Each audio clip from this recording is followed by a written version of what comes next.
Students, कैसे हैं आप सब। उम्मीद करती हूँ आप लोग अच्छे होंगे। आज आपकी वर्कशीट नंबर 2 आई है सामाजिक विज्ञान की। तो पहले आप लोग इसे अच्छे से लेबल कर लेंगे, डेट डाल देंगे, अपना क्लास, अपना नाम, अपने टीचर का नाम आप लोग लिख लेंगे। जब आप सेक्शन क्लास लिखेंगे तो साथ में सेक्शन भी लिखेंगे। तो आज पढ़ते हैं, आज हमारा विषय क्या है। आज हम लोग पढ़ेंगे राज्य सरकार का गठन, यानी राज्य सरकार का गठन कैसे होता है, किसके थ्रू किया जाता है, जिसके बारे में हम लोग जानेंगे। तो चलिए पढ़ना शुरू करते हैं। जैसा कि आपने पिछली कक्षाओं में पढ़ा है कि भारत के हर राज्य में एक विधानसभा है। हर राज्य कई निर्वाचित क्षेत्रों में बटा हुआ है। हर निर्वाचित क्षेत्र में से जनता का एक प्रतिनिधि चुना जाता है जो विधानसभा का सदस्य यानी विधायक बन जाता है।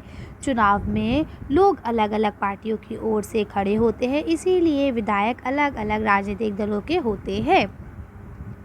तो यहाँ तक आपको समझ में आ गया कि हम लोग पिछली कक्षाओं में पढ़ चुके हैं ये बात के जो हमारे 29 राज्य हैं भारत के, उसमें सबकी अपनी अपनी विधानसभाएं है ना।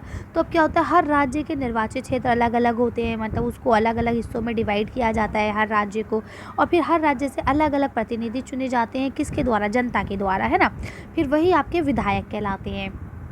ये अलग अलग पार्टियों के होते हैं, जो जीतता है वही बनता है, इसलिए ये अलग अलग होते हैं। जिस राजनीतिक दल के विधायक आधे से अधिक निर्वाचित क्षेत्र में जीत जाते हैं, उसी राज्य में उसी दल को बहुमत माना जाता है, और बहुमत प्राप्त करने वाले राजनीतिक दल के वो सत्ता पक्ष और बाकी सबको विरोधी पक्ष कहा जाता है। ठीक है, और उसी का ही जो जिसने आधे से ज़्यादा वोट प्राप्त करे हैं, उसी का ही जो है वो बनता है आपका, क्या बोलते हैं, CM जो होता है, चीफ मिनिस्टर, है ना।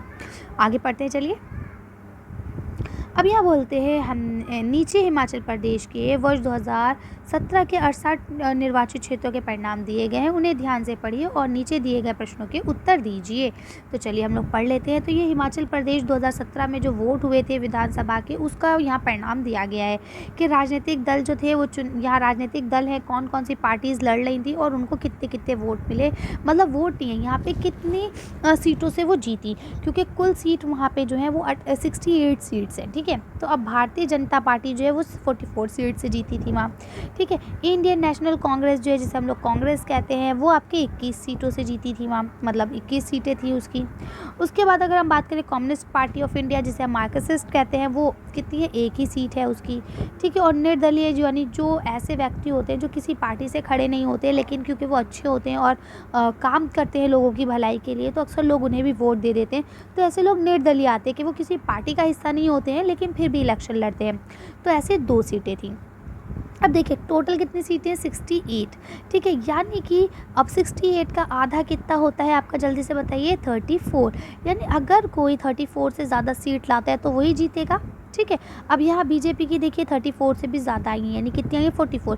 तो यहाँ पे कौन जीता, बीजेपी जीती। ठीक है, आगे बढ़ते हैं। अब हमने यहाँ तक पढ़ लिया, अब इसके सवाल जो है इनके जवाब देते हैं जल्दी जल्दी। तो पहला प्रश्न लिखा है, बहुमत प्राप्त करने के लिए किसी भी राज्य दल को कम से कम कितने चुने हुए सदस्य या विधायकों की आवश्यकता होगी। तो अभी हमने ऊपर पढ़ा था कितनों की होगी, आधे से ज़्यादा की, है ना। चलिए इसका आंसर लिख के देख लेते हैं। तो इसका आंसर यहाँ से आसानी से लिख सकते हैं, जिस पार्टी के विधायक आधे से अधिक निर्वाचित क्षेत्र में चुने जाते हैं, ठीक है, उसे हम क्या कहते हैं, उस राज्य का बहुमत वाली पार्टी माना जाता है। ठीक है, कर लेंगे। चलिए आगे बढ़ते हैं। यह देखिए आपको दूसरा क्वेश्चन लिखा है, उपरोक्त में से कौन सा दल राज्य सरकार का गठन करेगा अथवा सरकार बनाएगा। तो इसका आप सिंपल से यहाँ लिख देंगे BJP। क्यों, क्योंकि उसकी सबसे ज़्यादा सीटें हैं। ठीक है, तो कौन सा दल करेगा, तो आप इसका आंसर क्या लिखेंगे, बस यहाँ से BJP पार्टी लिख देंगे, भारतीय जनता पार्टी। ठीक है, क्यों, क्योंकि उसकी 44 सीटें हैं, सिर्फ यही आंसर लिखना है। आगे चलते हैं, उपरोक्त दलों में से कौन से दल विरोधी दल कहलाएंगे। तो बीजेपी को छोड़ के बाकी जितने भी दल हैं सब अब विरोधी दल कहलाएंगे। तो आप इसका आंसर लिख लेंगे यहाँ से कि इसमें आपके सारे दल विरोधी दल ही कहलाएंगे। इसमें आपका इंडियन जो आपकी ये लिखा है ना, इंडियन नेशनल कांग्रेस, ठीक है, नेशनल इंडियन कांग्रेस, आपकी मार्क्सिस्ट, इसे भी लिख लीजिए आप, मार्क्सिस्ट, है ना, मार्क्सिस्ट, और निर्दलीय जितने भी लोग हैं, ठीक है, ये सब आपके क्या कहलाएंगे, ये सब आपके विरोधी दल कहलाएंगे। क्यों? क्योंकि जो हार जाता है वो विरोधी दल है। तो इसका आंसर आप चारों पार्टियों के नाम, तीनों पार्टियों के नाम भी लिख देंगे, और चाहे तो ऐसे लिख सकते हैं, जो क्या होंगे, कम होंगे। ठीक है, जो संख्या में कम होंगे वो विरोधी दल कहलाएंगे। क्या कहलाएंगे?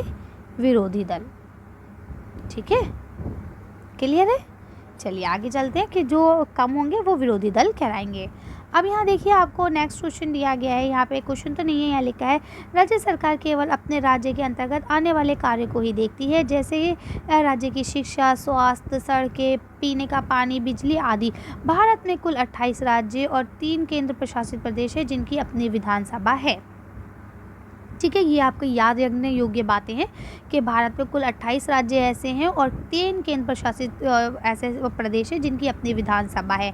आगे क्या लिखते हैं, ऐसे कार्य जिनका असर अच्छा 2 बार लिख दिया तभी मैं कंफ्यूज हो रही हूँ। हाँ, ऐसे कार्य जिनका असर पूरे देश पर पड़ता है, जैसे पूरे देश सीमाओं की सुरक्षा, रेल व्यवस्था, संचार, बैंक इत्यादि, ये कार्य केंद्र सरकार के अंतर्गत आते हैं। अब जैसे यहाँ की अगर हम बात करें तो जो आपके राज्य सरकार है वो किसकी सरकार है इस वक्त दिल्ली में? केजरीवाल जी की है ना, यानी आम आदमी पार्टी। और अगर हम बात करें केंद्र सरकार की, तो केंद्र सरकार किसकी है? तो आप बता देंगे कि बीजेपी की है ना, मोदी जी वाली। ठीक है, तो इस तरह से आप इसे कर सकते हैं। उम्मीद करती हूँ आपको अच्छे से समझ में आ गया होगा। अगर कोई कन्फ्यूजन होती है तो आप लोग कमेंट कर सकते हैं। बाकी आज की वीडियो को हम यही खत्म करते हैं। आज की वीडियो में बस इतना ही। अगर आपको हमारी वीडियो पसंद आई हो तो प्लीज़ इसे लाइक और शेयर करें। अगर अभी तक आपने मेरे चैनल को सब्सक्राइब नहीं किया तो प्लीज़ मेरे चैनल को सब्सक्राइब करें। Thank you for watching.